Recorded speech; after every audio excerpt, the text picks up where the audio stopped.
Haverá nesse pleito 7 gloriosos propósitos da vinda de Cristo. Há coisas que eu aceito-as por fé, mas eu não entendo pela lógica.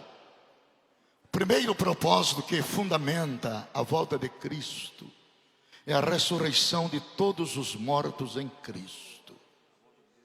Agora eu quero me reportar àqueles mortos que morreram nos mares. Há 5 grandes oceanos: glacial ártico, glacial antártico, Índico, Atlântico e Pacífico.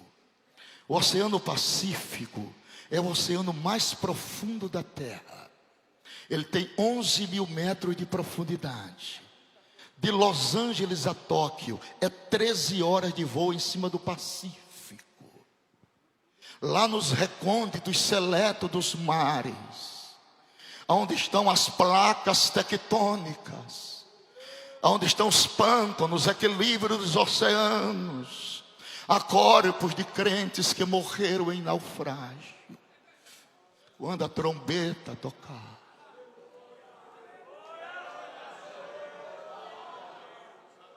tiraram este assunto dos nossos púlpitos, e muitos já não se alegram mais como antes. Mas ainda tem um remanescente na terra. Se está aqui esta manhã, me dê um sinal. Os que acreditam ainda na volta de Cristo.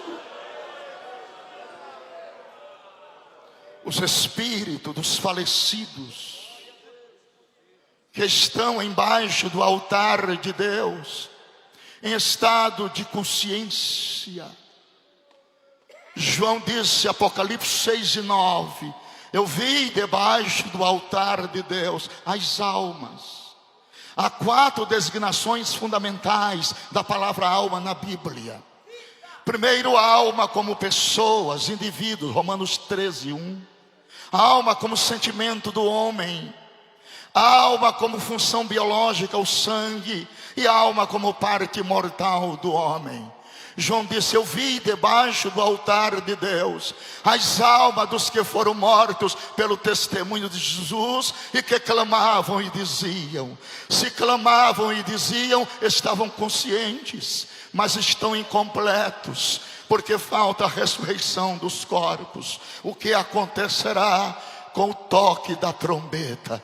Há 3 coisas significativas na volta de Cristo: o toque da trombeta, o alarido e a voz do arcanjo.